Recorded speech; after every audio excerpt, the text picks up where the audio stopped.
புணர்ச்சி. புனரமைப்பது வேறு, புனரமைப்பது வேறு.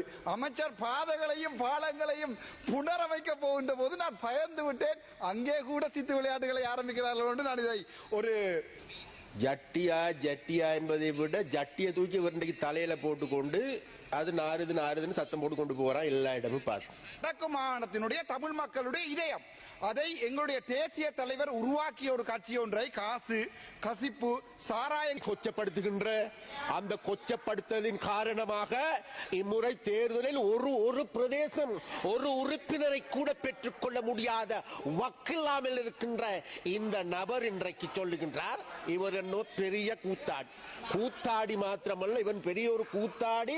அது மாத்திரமல்ல, இன்றைக்கு வெளிநாட்டில் இருக்கின்ற எல்லோருமே கழுவி ஊத்துகின்றார்கள். காசு வாங்கி வசூல் மன்னன் අපි කවදාවත් දැන් ඉල්ලන්නේ නැහැ මේ රට දෙකට බෙදමු කියලා. අපි அகனன் தேர்தலின் பொழுது வெளிநாட்டு மக்களுடைய காசுகளை சுரண்டிய ஏமாற்றிய வசூல் மன்னன் அர்ஜுனாய்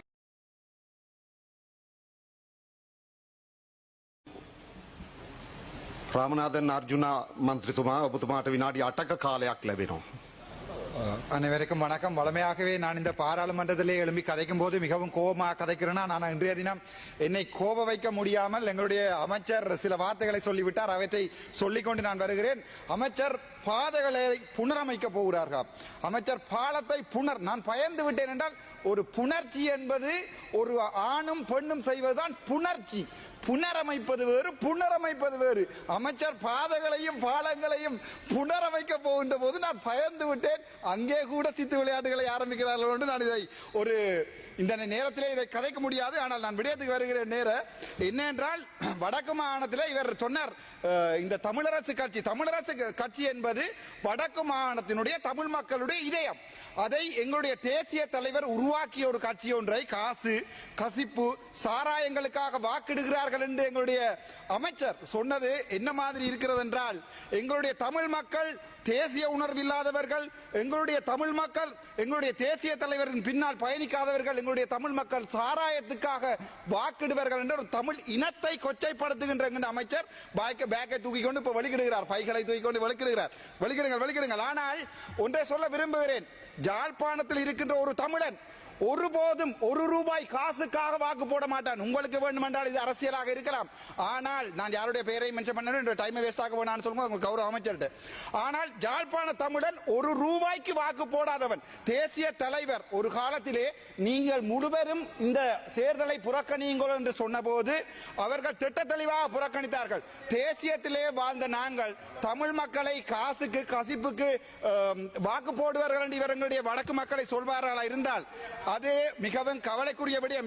இருங்கள். நான் இன்றைய தினம் சிரித்து கொண்டு கதைப்பதற்கு ஆரம்பித்திருக்கேன். இந்த மே 18 முள்ளிவாய்க்கால் படுகொலை தொடர்பாகவும், அது தவிர கனடாவிலே எங்களுடைய உறவுகள் எங்களுடைய இனப்படுகொலை தொடர்பாக வைத்திருக்கின்ற ஒரு மொனுமெண்ட் சம்பந்தமாக தான் மிக முக்கியமான விடயம். எங்களுடைய மனதிலே மிகப்பெரிய ஆழமான வலி இருக்கிறது. நான் ஒன்றை சொல்ல விரும்புகிறேன். த கிரேட் எல்லால என்ற மனுநீதி சோழன் என்று கிமு 2025 ஆண்டு த கிரேட் எல்லால என்று சொல்லப்படுபவர் அனுராதபுரம் வரைக்கும் ஆண்ட ஒரு தமிழ் மன்னன். ஆனால் இன்று வரை துட்டாய்முனுவாக இருக்கட்டும், ஒவ்வொரு சிங்கள மக்களாக இருக்கட்டும், த கிரேட் எல்லாளவை இன்று வரைக்கும் மதிக்கிறார்கள் என்றால் அவர்கள் வீரத்தை மதிக்க தெரிந்தவர்கள், ஒரு மக்களுடைய அர்ப்பணிப்பை மதிக்க தெரிந்தவர்கள். ஆனால் எங்களுடைய அமைச்சருக்கு எங்களுடைய தமிழ் மண்ணுடைய வீரம் தெரியாது. ஆனால் ஒரு பாஸ்கெட் பால் கோர்ட் கட்ட போறாராம், ஒரு இண்டோர் கட்ட போறாராம், ஒரு கிரிக்கெட் கட்ட போறாராம், கிரிக்கெட் டூர்னமெண்ட். ஐயாவுக்கு பேட் பிடிக்க தெரியுமோ இல்லையா? நான் ஒரு ஆல் ரவுண்டர் உங்களுக்கு சொல்லி போட சொல்றேன். அதுக்கு பிறகு நான் பாருங்க, அந்த கனடாவிலே அந்த மொனுமெண்ட் வைக்கப்பட்டதுக்குரிய காரணம் இனப்படுகொலை நடந்திருக்கிறது என்பதை காட்டுவதற்காக மட்டுமே ஒழிய நாங்கள் இந்த நாட்டை இரண்டாக பிரிப்பதற்காக யாருமே கேட்கவில்லை. அதை தெளிவாக விளங்கிக் கொள்ளுங்கள். මම සිංහල කියන හැටි අපි කවදාවත් දැන් ඉල්ලන්නේ මේ රට දෙකට බෙදමු කියලා. අපි අහන්නේ අපේ මිනිස්සු අපේ ජනතාව ලක්ෂ 1.2ක් මිනිමරලා තියෙනවා නම් ඒක ගැන විමර්ශනයක් කටයුතු කරන්න කියන තමයි අපි ඉල්ලන්නේ. අපි කවදාවත් කියන්නේ මේ රට දෙකට බෙදන්න ඕනේ, NBB ආණ්ඩුව වටන්න ඕනේ, තව ආණ්ඩුවේ මෙහාට එහාට ආවොත් මේකට හොඳටම කරනවා. හැමෝම එකයි. අපි දකින්නේ හැමෝම එක විදියට.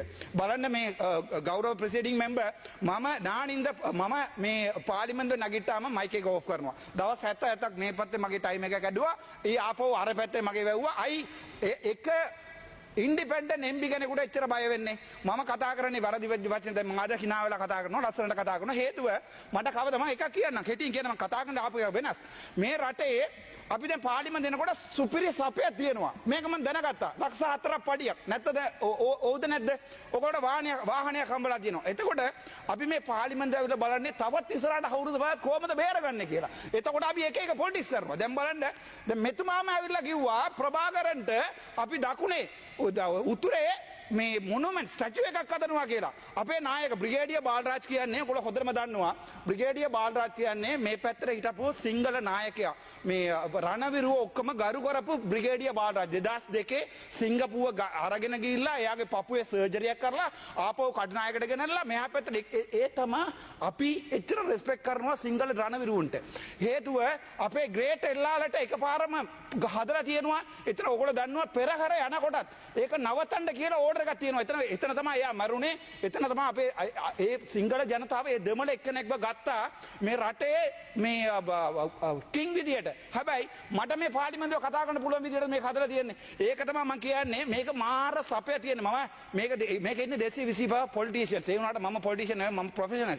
මම දැන් අද මේක නවතර ගියොත් හෙට ඉඳන් මට හම්බ කරන්න පුළුවන් ලක්ෂ 10ක් දවසට. හැබැයි මේක එක්කෙනෙකුට අත උස්සන්න ගියනෝ හෙට ඉඳන් මේ ජොබ් එකක් කරන්න පුළුවන් විදියට. ඒක හේතුව අපි මේ පාර්ලිමේන්තුව එනවා මොකක් හරි බොරුවක් කරලා එනවා ඒ බොරුවක් කරලා ආවට පස්සේ අපි මේක කොහොමද බේරගන්නේ මේ රටේ කොහොම හරි බොරු කරනවා දැන් මේක බලන්න අද අපේ ජනාධිපතිතුමා කියලා තියෙනවා මේක 2018 මේ 18 කියන්නේ අපේම රට ඉන්න අපේම මිනිහාව මරන්න බනපු නිසා මම ගෝදරම කරනවා මම අනුරාධ කුමාර සානායක වැටෙනකොට ඇත්තටම දුක වෙන්න මිනිහක් හේතුව පළවෙනි දවස් ආවිලා අපිට කිව්වේ මොකද්ද මේ උතරට අපි හොඳට මේ සලකන්න උතරට මේ ලයිබ්‍රරි එකට දෙනවා කියලා එතකොට මෙතන මේ MP කෙනෙක් ඇවිල්ලා කිව්වා අර්ජුන මන්ත්‍රීතුමාගේ මූණ බලට එයා කොතන සතුරු වෙනවද කියලා හැබැයි අද ඕගොල්ලෝ වැටෙනකොට ඕගොල්ලෝ ජැෆ්නා වල එක එකනා වැටෙනකොට මේතුමාගේ කත වහන්න කලින්ම මම ඕගොල්ලන්ට හොඳ ඇඩ්වයිස් එකක් දෙන්නම් මෙතුමාට ඒ කියන්නේ සෙක්ස් කරන එකට දමල තේරෙන්නේ නැහැ හදන එකට දමල තේරෙන්නේ දැන් කියනවා පුනර්නවා කියලා පුනර්නවා කියන්නේ මිනිහෙක්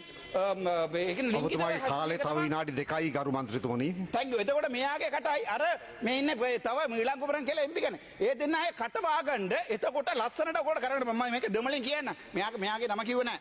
අනිත් එක අපි දැන් මේ රටේ බලන්නකෝ. දැන් මේ இந்த நாட்டிலே எங்களுக்கு இப்ப உப்பு இல்லை. ஆனால் අපිට අනිවාර්යයෙන්ම මං කියන්නේ මේ රටේ අපිට ලුණු නැහැ. හැබැයි අපි මූදුවේ වතුර ටිකක් අරගෙන ඇවිල්ලා කෑමට දාලා උයනවා. හැබැයි ඕකට ඒක පුළුවන්ද? බෑ. ඒ නිසා තමයි අපි කියන්නේ දැන් බලන්න උත්තර පළාතේ එලිෆන්ට් පාස් එක සෝල්ටරින් එකක් තියෙනවා. එතන මිනිස්සු ඔක්කොම උද්ඝෝෂණය කරනවා. දෙමළෙන් කියන්න வடக்கு மாகாணத்திலே அந்த சோல்டரின்ல மக்கள் வந்து போராடி கொண்டிருக்கிறார்கள். உங்களுடைய ஒரு எம்பியாவது போனார்களா அங்க? ඔගොල්ලෝ කරන්නේ ඔගොල්ලෝ වෙනුවට අපි පෙනීටනකොට උතර ඉන්න ජනතාවට අපි කිව්වා අපි ආදර NPP ආණ්ඩුවකට අපිට කැමති නැහැ මම මේ ડોක්ටර් කෙනෙක් මට මේ කිසිම පොලිටික්ස් නැහැ මේ ගරු ප්‍රෙසිඩිංగ్ මෙම්බර් මෙතන කිසිම පොලිටික්ස් නැහැ මම කාත් එක්කවත් එකතු වෙලා පොලිටික්ස් කරන්නේ නැහැ මම ඉල්ලුවේ අපේ උතර ජනතාවට මොනවා හරි හොඳ එකක් කරන්න පුළුවන්ද එතකොට මාව ඉරේ දැම්මා මට ආයි නඩුව දැම්මා මාව කට වැව්වා මේ මැක් එක කැඩුවා අන්තිමට මොකද වුනේ උතර ගිහිල්ලා කියන්නේ උතර දැන් ඔය ඡන්දයක් ගන්න පුළුවන්ද කියන්නකෝ එතකොට මෙතුමා කියනවා උතර සල්ලි දීලා කසිප්පු දීලා තමයි මිනිස්සු මේක කරන්නේ කියලා. අපි කසිප්පු වලට වැටෙන්නේ නැහැ. අපි දෙමළ ජනතාව ප්‍රභාකරන් ඉන්න කාලේ සිංහලෙන් කියන්න. ඒක කසිප්පු කඩේවත් තිබ්බ නැහැ උතරේ. දැන් බලන්න ඕගොල්ලෝට කොච්චර කසිප්පු කඩයක් තියෙනවද කියලා. ප්‍රභාකරන් ඉන්න කාලේ එක කසිප්පු කඩයක් එක මිනිහාට රේප් එකක් වෙලා තියෙනවද කියලා. අපි පාරා දෙන කියලා බෙඩි තියනවා. එතරම් තමයි අපි උත්තලේ පාලනය කරේ. හැබැයි මෙතුමාලට බලන්න මේ ශ්‍රීධරන් മന്ത്രിතුමා මේ බාර් 10ක් පර්මිෂන් එකක් අරන් දීලා දිනවා. අපි කියන්නේ අපි ඔයගොල්ලෝ ආදරේ. හැබැයි ඔයගොල්ලෝ ආදරේ කරන මිනිස්සුන්ට ඔයගොල්ලෝ 159 දිනවල අපිවත් එළියට දාන්න එපා. අපි ඉන්ඩිපෙන්ඩන්ට්. අපි ප්‍රොෆෙෂනල්ස්. අපි මේකට ආවේ මොනාරි ජංගිසි දෙයක් අපේ රටට මොනාරි කරගන්න පුළුවන් කියලා. හැබැයි මෙතුමාලා තමයි උතුරේ ඉන්න කුඩුකාරයෝ. මම දැන් කෙලිම කියන්නේ ඔබතුමායි කාලේ අවසానයි ගරු මන්ත්‍රීතුමනි. උතුරේ ඉන්න ගංජාකාරයෝ උතුර හොස්පිටල් වල ඉන්න මාර හොරු සත්‍යමුති කියන්නේ පට්ට හොරෙක්. ඒ හොස්පිටල් ඩිරෙක්ටර් කෙනෙක් එයාට මේ ආණ්ඩුවේ කැබිනට් එක දාලා ඩිරෙක්ටර් පෝස්ට් එක එන් පෝස්ට් එකක් දීලා තියෙන්නේ. එතකොට මේගොල්ලෝ බේරගන්නේ මේ මිනිස්ටර්. එතකොට එයා ගිහිල්ලා එයාට කතා කරලා අත දීලා කරන්න ගොඩක් ඒවා තියෙනවා. දැන්වත් කියන්න මම NBB එකට එකයි. මෙයාගේ කටවහඬ අරයාගේ කටවලට කරුණා කරලා කාටවත් කතා කරන්න එපා කියන ඔයගොල්ලෝ කට්ටියට. එතකොට නිකම මිනිස්සු දිනයි. නිකම ඔයගොල්ලෝ කට්ටිය දිනයි උතරේ. මම දැම්ම කියන්න මම හැමෝටම හම්බලා කිව්වා කැන්ටින් එකේ. මේ ආවිල කියනවා අණ්ඩවැයර් එකට. අණ්ඩවැයර් එකට තියෙන දෙමළ දන්නේ නැත්තම්. මෙයා කොහමද උතරට ආවිල උතර මිනිස්සුන්ට උදව් කරන්නේ? ඔබතුමාගේ කාලය අවසానයි. අණ්ඩ මේ ආවිල කියනවා අණ්ඩවැයර් හදනවා කියලා. තපරේ දෙන්න. එතකොට ජට්ටි කියන්නේ අණ්ඩවැයර්. අණ්ඩවැයර් කොහමද ගවන්නේ මේ බෝට් එක නවත්තන්න? ඒක ජෙටි. Jetty is something different from the jetty. තපරේ දෙන්න. එතකොට මම එකක් කියන්නම්. මම මේ ඉන්න ආණ්ඩුවට එකක් කියන්න තියෙන්නේ. මේ දෙන්නාගේ කට වහලා මේ වෙන කවුරු හරි දෙන්නෙක් දාලා ওই DCC මීටින් වලට ඇමති කරන වෙන එකෙක් හොඳයි ඔබ ඉතුරු ටිකත් මරන්නේ නැත්තම් මම මරනවා MPP හොඳයි අවසන් කරන්න. MPP ගේ නම මම නැති කරුවා මෙයා නිසා. Thank you so much. ගරු ඇමතිතුමා මගේ නම සඳහන් කරලා පට්ටපල් බොරු කියනවා. හරිද? அதாவது எந்த பேரை யூஸ் பண்ணி அதாவது ஜட்டியா என்பதை விட ஜட்டியை தூக்கி இவருடைய தலையில போட்டுக்கொண்டு அது நாறுதுன்னு சத்தம் போட்டு கொண்டு போறான் எல்லா இடமும் பார்த்து நான் கௌரவ உறுப்பினர் அவர்களே, அதாவது அவர் அது மாத்திரமல்ல, அதாவது பேசுகின்ற மொழியை கொச்சப்படுத்துகின்ற, பேசுகின்ற பிரதேச ரீதியாக மலையக மக்களை கொச்சப்படுத்துகின்ற, பெண்களை கொச்சப்படுத்துகின்ற அந்த கொச்சப்படுத்தலின் காரணமாக இம்முறை தேர்தலில் ஒரு பிரதேசம் ஒரு உறுப்பினரை கூட பெற்றுக்கொள்ள முடியாத வக்கில்லாமல் இருக்கின்ற இந்த நபர் இன்றைக்கு சொல்லுகின்றார் இவர் என்ன பெரிய கூத்தாடி மாத்திரமல்ல, இவன் பெரிய ஒரு கூத்தாடி. அது மாத்திரமல்ல, இன்றைக்கு வெளிநாட்டில் இருக்கின்ற எல்லோருமே கழுவி ஊத்துகின்றார்கள். காசு வாங்கி வசூல் மன்னன் தேர்தலின் பொழுது வெளிநாட்டு மக்களுடைய காசுகளை சுரண்டிய ஏமாற்றிய வசூல் மன்னன் அர்ஜுனா என்பதுதான் இன்றைக்கு இவனுடைய பெயராக இருக்கு.